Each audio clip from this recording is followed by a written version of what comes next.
نيورالينك والشريحة الإلكترونية اللي دلوقتي هتركب في الدماغ وتقدر تاخد إشارة وتستقبل إشارة وتبعت إشارة للمخ، وبناء عليه تقدر تعمل أكشنز معينة. طيب الموضوع ده اتجرب على الخنازير، وقدر إن احنا نقرأ المخ ونقدر نبعت له سيجنال معينة ونقدر نستقبل سيجنال معينة. طب ده معناه إيه؟ ده معناه إن احنا نقدر نكنترول حاجات معينة في المستقبل. ده هيحصل ولا مش هيحصل، ويعني هيتم ولا مش هيتم، لسه لحد دلوقتي بيعملوا الأبحاث عليها. ايلون ماسك شغال على الموضوع ده والتيم بتاعه شغال على الموضوع ده، بس هينجح ولا مش هينجح ده لسه يا جماعة، يعني ده لسه يا جماعة. لأن أنت دلوقتي عملنا على الخنازير، زرعنا شريحة، شلنا الشريحة، والخنزير لسه بصحته، يعني مفيش تأثير سلبي على الحيوان من زرع وشيل الشريحة. بنقدر نبعت سيجنال، بنقدر نستقبل سيجنال، يعني في المستقبل هنقدر ان احنا نتحكم في الزعل، الفرح، البيانات، تخزين البيانات، تعمل بيك اب، الايموشن، الفيلينجز بتاعتك تقدر برضه تكنترول عليها. انا رايي الشخصي ان الموضوع لسه ان احنا نحكم عليه ان هو هينجح ولا هيفشل، لسه بدري. بس اول حاجه ان انت تقدر تقرا المخ وتركب شريحه وتشيلها، ده نجح. الموضوع ده نجح على الحيوانات لسه. طب خدوا موافقه ان هو يقدر يتجرب على البشر. طيب انا رايي الشخصي، يعني انا راجل بتاع تكنولوجيا معلومات، يعني رايي يعني لو واحد مثلا حب ياكل، او انا عايز اشغل العربيه، يعني مثلا السجن ده عايز اشغل العربيه، طب الامر ده لما انا هطلعه من مخي ويوصل للشريحه، والشريحه تقدر تتكلم العربيه تسلم، الامر والسيجنال اللي انا هطلعها البرين بتاعي يطلعها هتبقى نفس السيجنال اللي هتطلع للشخص التاني.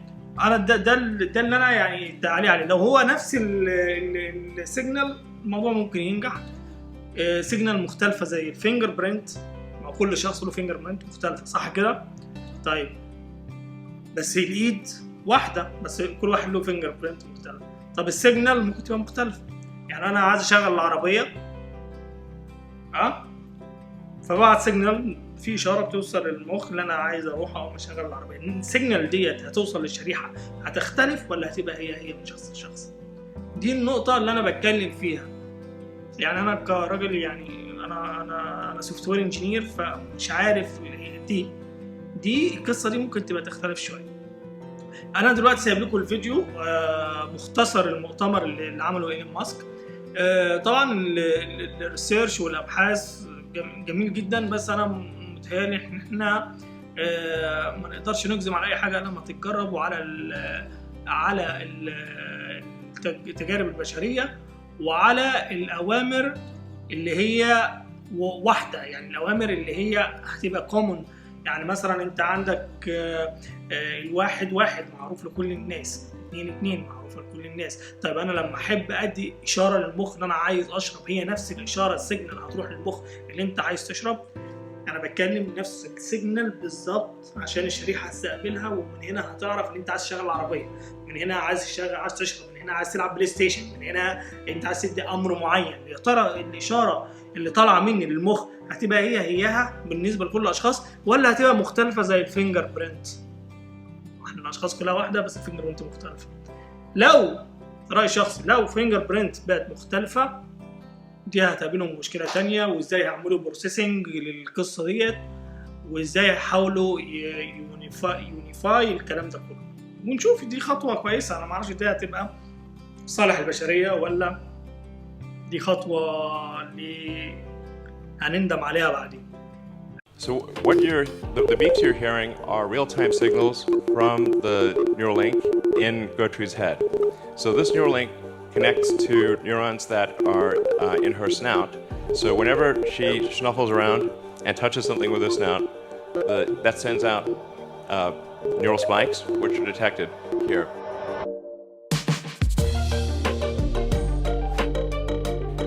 All right, welcome to the Neuralink product demo. I'm really excited to show you what we've got. I think it's going to blow your mind. So I want to emphasize the purpose of Neuralink, like what's our goal? Our goal is to solve important spine and brain problems with a seamlessly implanted device. So you want to have a device that you can basically put in your head and feel and look totally normal, but it solves some important problem in your brain or spine. So going into the Neuralink architecture, what we've done over the past year is dramatically simplify the device. So we about a year ago, we had a device which had multiple parts, including a piece that had to sort of sit behind your ear, and it was complex, and you wouldn't still look totally normal. You'd have a thing behind your ear.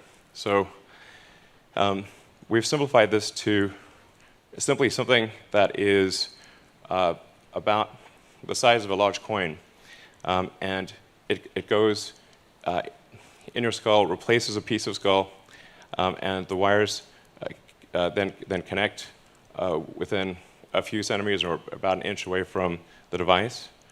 And this is sort of what it looks like. So, yeah. This is our little device. That thing at the bottom is just to hold the threads in place because they're just like little fine wires. I mean, frankly, to sort of simplify this, what we're, I mean, it's more complicated than this, but it's, in a lot of ways, it's kind of like a Fitbit in your skull with tiny wires. Our current prototype, version 0.9, has about 1,000 channels, so that's about 100 times better than the next best consumer device that's available. And it's a 23 millimeters by 8 millimeters. It actually fits quite nicely in your skull because your skull is about 10 millimeters thick. So it goes flush with your skull, it's invisible, and all you can see afterwards is that there's a tiny scar. And if it's under your hair, you can't see it at all. In fact, I could have a Neuralink right now, and you wouldn't know. Anyway, so it's also inductively charged. So it's charged in the same way that you charge a smartwatch or a phone. And so you can use it all day, charge it at night, and have full functionality. So you would really, it would be completely seamless, and yeah, no wires. In terms of getting a link, so that, you need to have the device, a great device, and you also need to have a great robot that puts in the electrodes and does the surgery. So you want the surgery to be as automated and as possible, and the only way you can achieve the level of precision that's needed is with an advanced robot. The link procedure, the installation of a link, done in under an hour. So you can basically go in the morning and leave the hospital in the afternoon. And it can be done without general anesthesia. So this is our surgical robot.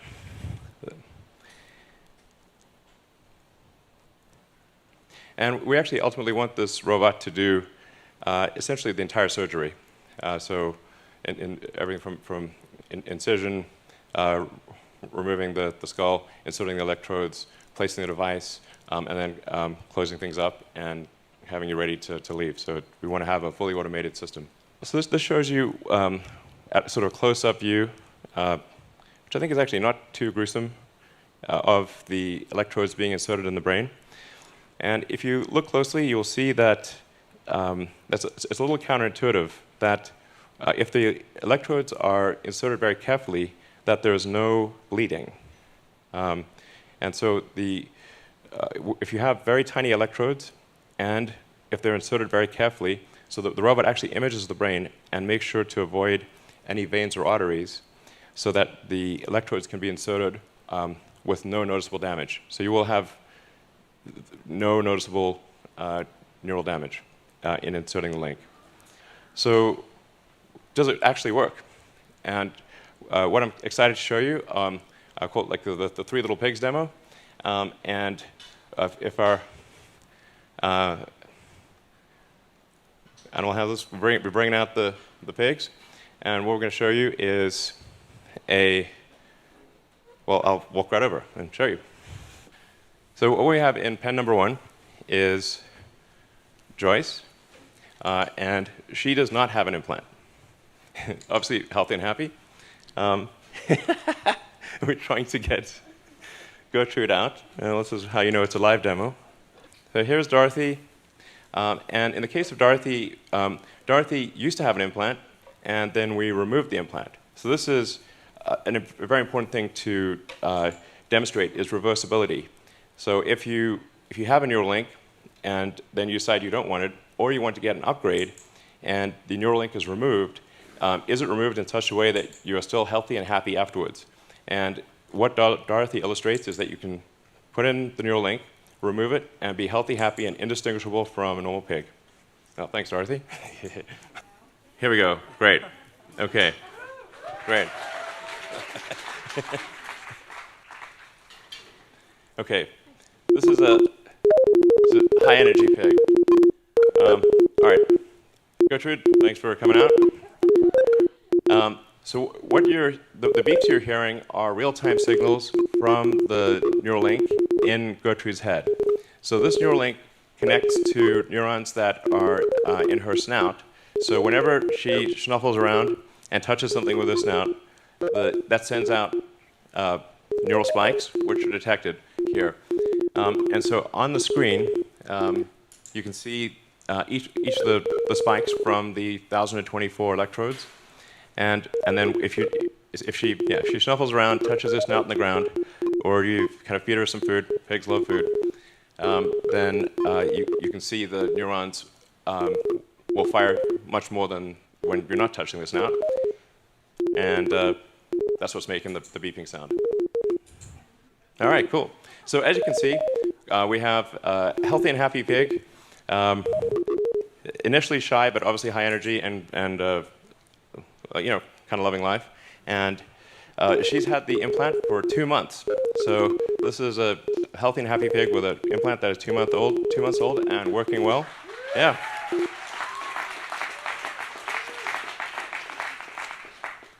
All right, cool. And then we actually have, I'm not sure how this works, so we said, well, what if we do 2 Neuralink implants? And we've been able to do dual Neuralink implants in, actually, I think 3 pigs at this point, and we have a couple of them here. And we've been able to show that you can actually have multiple Neuralinks implanted, and again, healthy and happy and indistinguishable from a normal pig. So it's possible to have multiple links in your head and have them all be sending out signals and be working well. All right, so we just showed you a demonstration of reading brain activity. And let's see, probably see that. As I was saying, each of those dots represents a neural spike, and the blue chart at the bottom is showing an accumulation of neural spikes in that region. So in terms of additional brain reading activity, when we have, say, one of our pigs on a treadmill, pig on a treadmill, it's a funny concept, really. And we take the readings from the neurons, and we try to predict the position of the joints. And so we have the predicted position of the joints, and then we measure the actual position of the joints. You can see that they're almost exactly aligned. So we're able, with a wireless neural implant, to actually predict the position of all of the limbs in the pig's body with very high accuracy. Now, in terms of writing to the brain or stimulating neurons, we obviously need precise control of the electric field in space and time. We need a wide range of current for different brain regions. Some regions require delicate stimulation, some require a lot of current, and you want obviously no harm to the brain over time. And the way part of the way we analyze the stimulating neurons is with a 2-photon microscopy. I always have trouble pronouncing that, microscopy. And it's very impressive technology. You can actually literally see in real time how the neurons are firing. So the red sort of things are the neurons. The red sort of flashing things are the neurons firing, or I should say the electrodes firing. So the red things are electrodes firing, and then the green are the neuron bodies responding to the current from the electrode. And we're making good progress towards clinical studies. I'm excited to announce that we received a breakthrough device designation from the FDA in July, thanks to the hard work of the Neuralink team.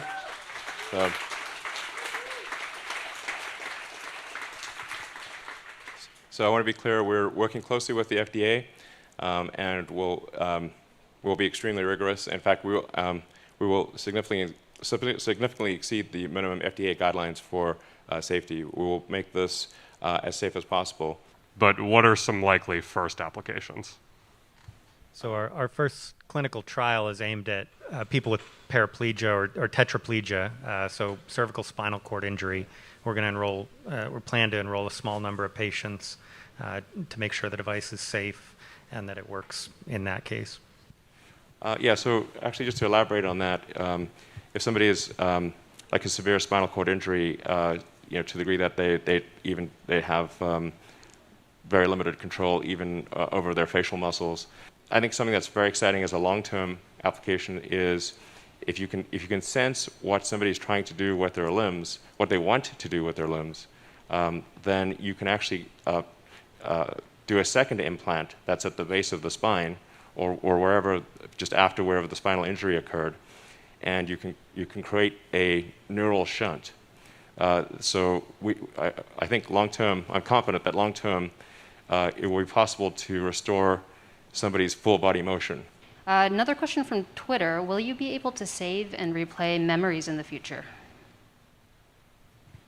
Yes, I think in the future you will be able to save and replay memories.